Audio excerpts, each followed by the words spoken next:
Hey, welcome back everyone. This is Bill. So I know I have been doing a lot of videos on food and drought lately.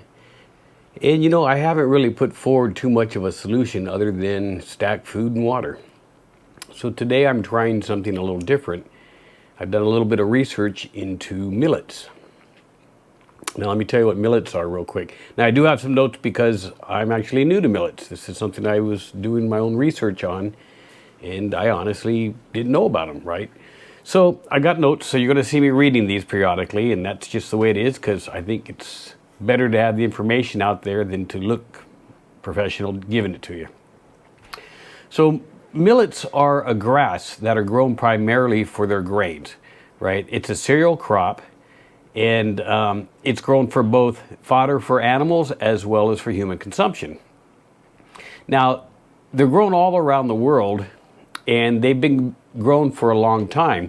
Now, as far back as 20, 30 years ago, they were given the status of a poor man's grain when rice became a lot more popular, and all the engineering behind farming rice went in to make it more profitable and higher yields and so on.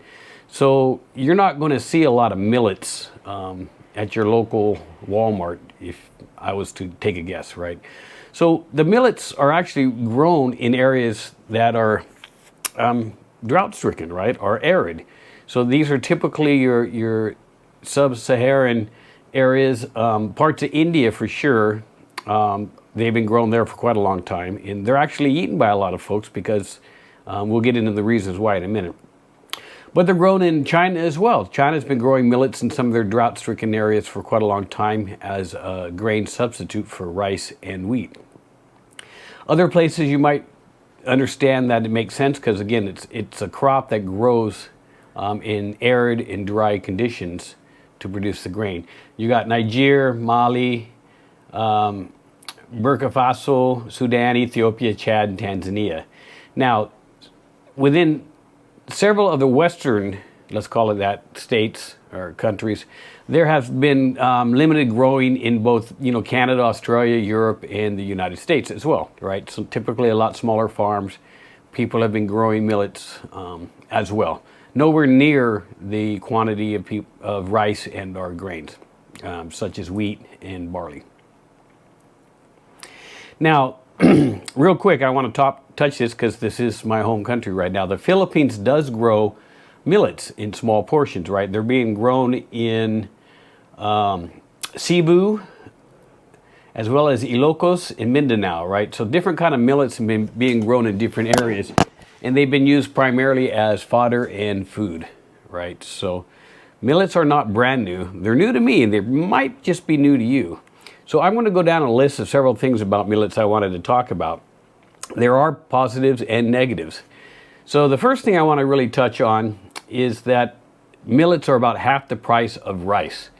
And this is due for a lot of reasons. One, the production of rice is expensive primarily due to the farming and the amount of water necessary to grow rice.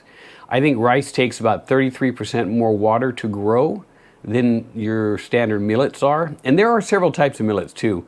I might get into those with some background images and stuff on the different types. Maybe if I get fancy or something scrolling along the bottom. Millets are nutritious. They're a lot more. These grains are a lot more nutritious than rice. Besides the fact that they're gluten-free, also is something that a lot of people have been leaning towards millets lately because it is a gluten-free substitute to a lot of the grains. But it's a good source of protein, fiber, and vitamins, right? So this sounds good so far, right? Millets actually reduce the greenhouse gas effect as it absorbs a large amount of carbon dioxide. So this is actually the transverse of rice, right? So it's actually a greener crop to grow, not just because it's using less water, but it's also has a better gas effect, the green gas effects. And the number one thing it's really good for also is it's a deep-rooted grass. Now, I'll get to the negatives in a minute, but the deep-rooted grass actually helps the soil. It helps improve drainage of the soil, helps the soil retain water better, And it's overall just better for the soil conditions where folks are growing this grain. Now, some of the negatives is it's harder to grow, right? Because it's harder to rotate these things around because you just can't pull it up out of soft, muddy ground. It's a little bit trickier to pull up. It's a grass. And a lot of farmers out here don't want to use up the real estate.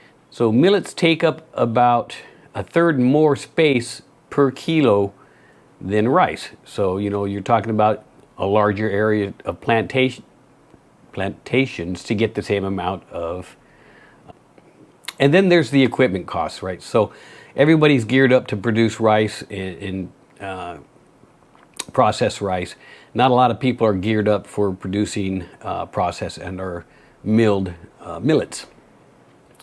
So switching from rice to millets might not be economically easy for a lot of small farmers, specifically those out here in the Philippines. However, and this is my whole point of this short video today, you're not going to have a choice. The rice and wheat crops in Spain have a 65 to 70% estimated failure rate this coming season due to high drought. Okay? That's horrible. However, what would grow in those same conditions would be millets. And I tell you what, people say that you can't sell millets because people don't like it, because it has a stigma of being a poor grain. People don't like the nuttier taste, right? Rice really doesn't have a taste. You use it for cooking and you add flavor, where millet does have a nutty taste to it. And you have to be a little more creative in recipes. But none of that means anything if people are hungry, all right? So if there is not enough food, or the food is too expensive, or there is not enough water to produce rice, millets sounds to me like the grain of choice. And I don't know why people haven't started planting more and more of these crops, these types of millets. They're used in everything. They're used from bread to beer to cereals, as a side. Basically anywhere that grains are used, millets can be used as well, right? In stews and everything else. They're actually just as healthy for you as oatmeal, from some of the stuff I've been reading today about it. That I can tell you about the droughts and I can tell you about the food and rice shortages, but I'm trying to tell you guys that there are options that are available that people need to start doing now, because the drought isn't going away. It's not going to get better, period. Okay, guys? The water problem is not getting better. You have Spain basically turning into a desert right now. Literally, it is turning into an arid desert because of lack of water and the abuse the land's taken. And they can't grow grains out there right now. I just did a whole bunch of research on their expected failures. However, millets will grow out there. So, in conclusion, I just want to say that if you haven't looked into growing millets, if you're a small farmer in the Philippines and you have a plot of land but you're struggling with water, look into millets. Millets are a great grain. And even if you're not eating these for human consumption, grow it for fodder. Feed your pigs, feed your chickens, your goats, your ducks. They like this stuff. They don't care that it tastes nutty. They really don't. It's also a crop that can grow year-round depending on the climate. So out here in the Philippines, it can pretty much grow year-round. You just keep rotating millets through. It's healthier for you. Honestly, I've looked at the numbers. Millets are a healthier grain. It's not that I care so much about gluten, but a lot of people do. But it's a gluten-free grain that offers vitamin, protein, and fiber. Gee, that sounds wonderful, because we know rice is really not good for you. Rice, what is it, the glycerins? It can increase your blood sugar levels and stuff. Hence the huge amount of people here in the Philippines with diabetes. Again, I've always said 1 cup of rice a day, and that's it. And that's the reason I don't want to get diabetes in my old age. All right, so I'm going to try to put up some links in the description to some of the stuff about millets that I've been reading. And, all I can say is I'm trying to come up with some solutions that'll work as well. I'm not a farmer. I can't go out and grow millets, and I probably never will in my life. But it's a solution to rice shortages and wheat shortages, in most grain shortages that we're seeing around the world right now. And at the same time, it takes 33% less water to grow millets. Food for thought, literally. All right, guys, if you have any comments about millets or growing rice or the droughts or stuff, just drop them right down below. I always like engaging with people on discussion. I love learning new things every time. If I'm wrong, just let me know, holler at me. But at the same time, if you didn't know about millets and you do some research about it and you find it pretty interesting, come back and drop me a comment and let me know that I'm giving you some information that is helpful for you. And I'm providing a service to my tens and tens of viewers. All right, guys, this is the Philippine Expat Prepper. Hit that like button. And until next time, you guys stay safe. Thank you.